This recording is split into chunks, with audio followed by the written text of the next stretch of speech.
Hello everyone, welcome to leafy study. आज की इस वीडियो में हम सारे जितने भी वर्ड्स डीएसएसबी में पूछे गए सिनोनिम एंटोनिम में सितंबर 2025 में वो कवर करने वाले हैं। तो ये आज हमारा पार्ट नंबर 10 होने वाला है। इससे पहले हमने पार्ट नंबर 9 में 128 क्वेश्चन तक कवर कर लिया था। तो चलिए स्टार्ट करते हैं। 129 क्वेश्चन है बाय स्टैंडर। बाय स्टैंडर का मतलब होता है कि एक ऐसा पर्सन जो कि केवल इवेंट में प्रेजेंट होता है बट उसमें इन्वॉल्व नहीं होता, तो उसे हम बोलते हैं ऑन लुकर। नेक्स्ट है स्पाई। स्पाई का मतलब होता है जासूस। और पेडेस्ट्रियन का मतलब होता है जो पैदल चलने वाले व्यक्ति होते हैं उन्हें बोलते हैं। और ये वन वर्ड सब्स्टिट्यूशन में भी पूछा गया है। नेक्स्ट है थीफ। थीफ माने होता है चोर। इन्फ्लेट का मतलब होता है कि जैसे कि महंगाई बढ़ जाती है तो उसको बोलते हैं ना, किसी भी चीज का बढ़ना उसको बोलते हैं। तो इन्फ्लेट हो या फिर रिफ्लेट हो या फिर ब्लोट हो, इन सब का मतलब होता है कि चीजें ऊपर की तरफ बढ़ रही हैं। तो ब्लोट का मतलब जो होता है वो सूज जाना होता है। तो सूजन भी तो मतलब जो हमारी स्किन से उससे ऊपर हो जाती है ना, तो इसलिए ब्लॉट का मतलब हो गया सूज जाना। और इसका मतलब भी एक तरीके से इंक्रीज ही होगा। तो एग्जाम में इसका एंटोनिम पूछा था। एंटोनिम क्या हो जाएगा कि हम चीजों को कंप्रेस कर रहे हैं, मतलब डिक्रीज कर रहे हैं। नेक्स्ट है गैस्प। गैस्प का मतलब होता है कि हाफना, मतलब तेजी से सांस लेना। नेक्स्ट है रेफ्यूजी। रेफ्यूजी का मतलब होता है कि जो लोग युद्ध या फिर आपदा के कारण अपने देश को छोड़ने के लिए मजबूर हो जाते हैं उन्हें बोलते हैं हम रेफ्यूजी।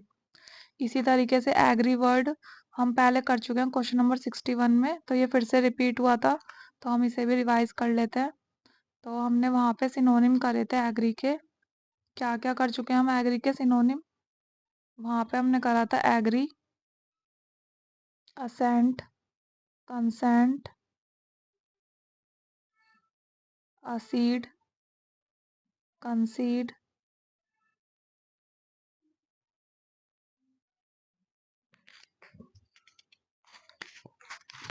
तो हम ये सारे वर्ड्स कर चुके हैं पहले। Accord, concord, agree, assent, consent, accede, concede, और ये सारे वर्ड्स हम पहले कर चुके हैं एग्री वाले।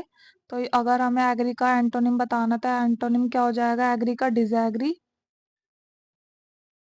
इसी तरीके से असेंट और कंसेंट का एंटोनिम भी हम कर चुके हैं। तो इनका एंटोनिम क्या हो जाएगा? Dissent, DISSENT। इसी तरीके से अकॉर्ड और कनकॉर्ड, इसका एंटोनिम क्या हो जाएगा? डिस्कॉर्ड।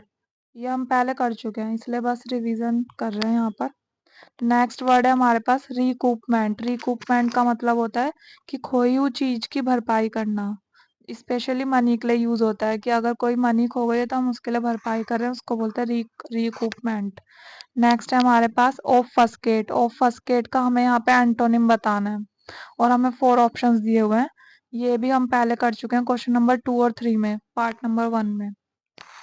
तो ऑफ फस्केट का मतलब क्या होता है, ये हमने कैसे याद करा था कि हम फंसते कौन सी चीजों में जो बहुत ज्यादा अनक्लियर होती हैं। तो ऑफ फस्केट का मतलब हो गया अनक्लियर।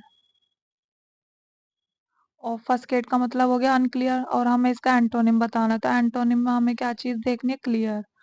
तो यहाँ पे बैफल। बैफल का मतलब होता है कंफ्यूज होना। और इलुसिडेट ये हम कर चुके हैं। इलुसिडेट का मतलब ही होता है क्लियर होना। इंटिमिडेट का मतलब होता है किसी को डराना या धमकाना। और क्लाउड का मतलब एक तरीके से अनक्लियर ही होता है।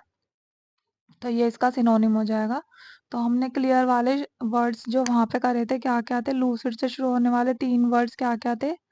Lucid, pellucid, elucidate. और एक्सप्लिसिट, आर्टिकुलेट, एविडेंट, इन सब का मतलब होता है क्लियर। लिम्पिड का मतलब भी होता है क्लियर। अब इसी तरीके से अनक्लियर वाले वर्ड्स भी हम वहां पे पार्ट नंबर 1 में कर चुके हैं। ओ से शुरू होने वाले 3 वर्ड्स क्या क्या थे? Opaque, obscure, obfuscate. तो हम फंसते कैसी चीजों में? जो अनक्लियर होती हैं। और हम इसका एक तरीके से यूज कर सकते हैं कंफ्यूज का। कंफ्यूज भी इसका मतलब होता है। कंफ्यूज बोलो या फिर अनक्लियर बोलो। और ए से शुरू होने वाला हो गया एब्स्ट्रूज और एम्बिगुअस, ये भी हमने करा था। तो ये सारे वर्ड्स हो गए अनक्लियर के। सो नेक्स्ट वर्ड है हमारे पास क्वेश्चन नंबर 138 है। What does the word fair mean in the sentence? मतलब हमें फेयर का मतलब बताना जो भी सेंटेंस में यूज हुआ है। तो सेंटेंस क्या है हमारे पास? द जज presided over a fair trial, मतलब उसने कैसा ट्रायल लिया? फेयर, मतलब जो सबके लिए इक्विटेबल है, इक्वल हो। तो इसका ऑप्शन क्या हो जाएगा? First, just and equitable. क्योंकि यहाँ पे कलर की तो बात नहीं हुई, ना ही ब्यूटीफुल की बात हुई और ना ही मार्केट की बात हुई है। नेक्स्ट है हमारे पास अनईज। अनईज का मतलब होता है कि जब कोई फीलिंग हो एंजाइटी की, डिस्कम्फर्ट की या फिर वरी की। तो इसका एंटोनिम क्या हो जाएगा कि हम बिल्कुल भी वरी नहीं है, बिल्कुल काम है, मतलब बिल्कुल शांत है। तो इस शांत वाले सिनोनिम क्या क्या थे? पीस, काम, सीरीन और ट्रैंक्विल। तो ये एग्जाम में काफी बार रिपीट होता है ट्रैंक्विल, ये काफी ज्यादा इंपॉर्टेंट है।